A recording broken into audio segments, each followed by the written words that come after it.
ကာစီကွန်ဘန် ATM ဆက်မှာငွေသားကိုယ့်ရဲ့ဘဏ်အကောင့်တွေကိုပြန်ထည့်တဲ့နည်းပြသွားမှာဖြစ်ပါတယ်ဗျာကျွန်တော်ပထမအဆုံးအနေနဲ့ ATM ဆက်တွေကိုဘဏ်ကတ်လေးထည့်ပေးလိုက်ပါဗျဘဏ်ကတ်ကိုကျွန်တော်ထည့်သွားပြီးလို့ရှိရင်တော့အောက်မှာဒီ file မှာနော် deposit ကျွန်တော်အောက်ဆုံးခလုတ်လေးကိုနှိပ်ပေးလိုက်ပါဗျအဲ့လိုနှိပ်သွားပြီးလို့ရှိရင်တော့ကျွန်တော်ခဏလေးစောက်ပေးပါကိုယ့်ရဲ့ကိုပိုင်ကဏ္ဍလှုပ်ဝက်နံပါတ်6လုံးကိုဒီညမှာနှိပ်ထည့်ပေးရမှာဖြစ်ပါတယ်လှုပ်ဝက်ကဏ္ဍကို3ချိန်ထပ်ပို့ပြီးတော့မမှားပါနဲ့နော်3ချိန်ထပ်မှားလို့ရှိဘဏ်ကတ်မျိုးသွားတတ်တယ်ဘဏ်ကတ်ပြတ်တတ်ပါတယ်နော်ဟုတ်ကဲ့ဒါဆိုအဲ့လိုမျိုး password နံပါတ်6လုံးနှိပ်ပြီးလို့ရှိရင်တော့ခဏလေးကျွန်တော်စောက်ပေးပါဒီမှာ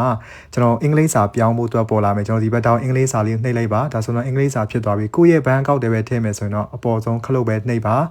နောက်တစ်ခုလည်းကျွန်တော်တို့ရဲ့ဘဏ်အကောင့်ပဲဆိုအပေါ်ဆုံးခလုတ်ပဲနှိပ်ပြီးပါနောက်တစ်ခုလည်းအပေါ်ဆုံးခလုတ်ပဲထပ်ပြီးတော့နှိပ်ပြီးလိုက်ပါနော်ဒီလိုလေးပေါ်လာလို့ရှိရင်စစ်လို့ရပါတယ်ကျွန်တော်ဒီမှာတရားတဲ့အနှိပ်ဆုံးထည့်လို့ရတယ်နော်โอเคခလုတ်ကိုနှိပ်လိုက်ပါဗျ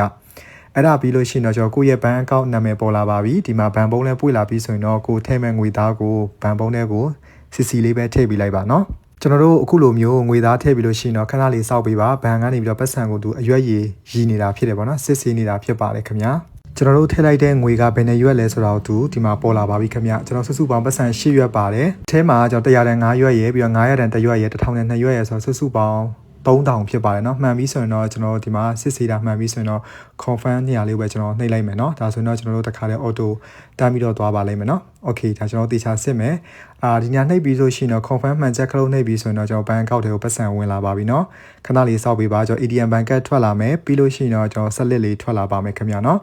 ကျွန်တော်တို့အနေနဲ့ဒီညမှာ ATM ဘဏ်ကတ်ကိုပြန်ယူဖို့အတွက်မမေ့ပါနဲ့เนาะ okay ပြီးလို့ရှိရင်တော့ကျွန်တော်ဒီမှာငွေထည့်လိုက်တဲ့ဆက်လက်ဖြစ်ပါတယ်ဗျဒါကတော့ကာစီကွန်ပုံးမှာပါเนาะငွေသားပြန်ထည့်တဲ့နည်းဖြစ်ပါတယ်အခုလက်ရှိမှာတော့ကျွန်တော်ဘဏ်ကောက်ဖွေးချင်တဲ့သူများဆိုရင်တော့ကျွန်တော်ကုန်ထိုင်းဘဏ်ကတ်တော့ကျွန်တော်တို့စီမှာဝန်ဆောင်မှုဖွေးပေးလို့ရပါသေးတယ်เนาะတခြားတော့ဘဏ်တော့မရသေးပါဘူးတော့ဘဏ်ဖွေးချင်တဲ့သူများ CB မှာအသေးစိတ်လာရောက်မေးမြန်းနိုင်ပါတယ်ဗျ